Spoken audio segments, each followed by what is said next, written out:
श्री सत्यनारायण भगवान की कथा। एक समय की बात है। देवर्षि नारद जी पृथ्वी लोक पर भ्रमण कर रहे थे। उन्होंने देखा कि पृथ्वी पर रहने वाले मनुष्य दुख, चिंता और कष्टों से घिरे हुए हैं। कहीं गरीबी थी, कहीं रोग, तो कहीं जीवन की परेशानियां। ये देखकर नारद जी का हृदय करुणा से भर गया। तभी वे तुरंत वैकुंठ धाम पहुंचे और भगवान विष्णु के चरणों में प्रणाम करके बोले, हे प्रभु, पृथ्वी के लोग बहुत दुखी हैं। कृपा करके कोई ऐसा सरल उपाय बताइए जिससे उनके जीवन के दुख दूर हो सकें।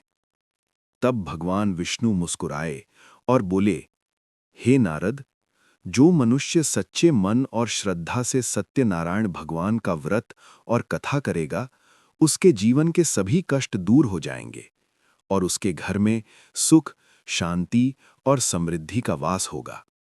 कुछ समय बाद काशी नगरी में एक गरीब ब्राह्मण रहता था। वो इतना निर्धन था कि रोज भिक्षा मांगकर अपना जीवन चलाता था। एक दिन भगवान विष्णु स्वयं वृद्ध ब्राह्मण का रूप धारण करके उसके सामने प्रकट हुए और बोले, हे ब्राह्मण, तुम इतने दुखी क्यों हो? ब्राह्मण ने विनम्रता से कहा, हे प्रभु, मैं बहुत गरीब हूं। जीवन चलाना भी कठिन हो गया है। तब उस वृद्ध ब्राह्मण ने कहा, यदि तुम श्रद्धा से सत्यनारायण भगवान का व्रत करोगे तो तुम्हारे सभी दुख दूर हो जाएंगे। ब्राह्मण ने श्रद्धा और विश्वास से व्रत किया और कुछ ही समय में उसकी गरीबी दूर हो गई। एक दिन वही ब्राह्मण जंगल में जा रहा था। रास्ते में उसे एक लकड़हारा मिला। लकड़हारी ने देखा कि ब्राह्मण आज बहुत प्रसन्न दिखाई दे रहा है। उसने पूछा, हे ब्राह्मण देव, आज आप इतने खुश क्यों हैं? ब्राह्मण ने उसे सत्यनारायण भगवान के व्रत के बारे में बताया। ये सुनकर लकड़हारे ने भी निश्चय किया कि वो भी भगवान का व्रत करेगा। अगले ही दिन जब वो लकड़ी बेचने गया तो उसकी लकड़ी बहुत अच्छी कीमत में बिक गई। उस दिन से उसके जीवन में भी सुख और समृद्धि आने लगी। इसी प्रकार एक नगर में साधु नाम का एक व्यापारी रहता था। वो बहुत धनी था, लेकिन उसके घर संतान नहीं थी।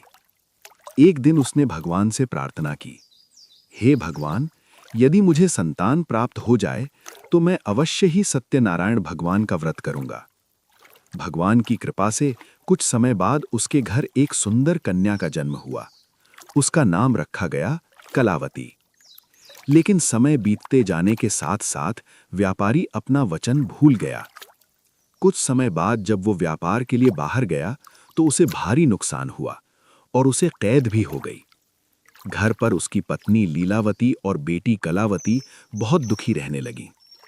तभी उन्हें सत्यनारायण भगवान के व्रत की याद आई। माता और बेटी ने पूरे श्रद्धा भाव से व्रत और कथा की। भगवान की कृपा से उसी समय व्यापारी की कैद समाप्त हो गई और उसका सारा खोया हुआ धन भी वापस मिल गया। इस प्रकार जो मनुष्य सच्चे मन से सत्यनारायण भगवान की कथा और व्रत करता है, उसके जीवन के सभी दुख दूर हो जाते हैं और उसके घर में सुख, शांति और समृद्धि का वास होता है।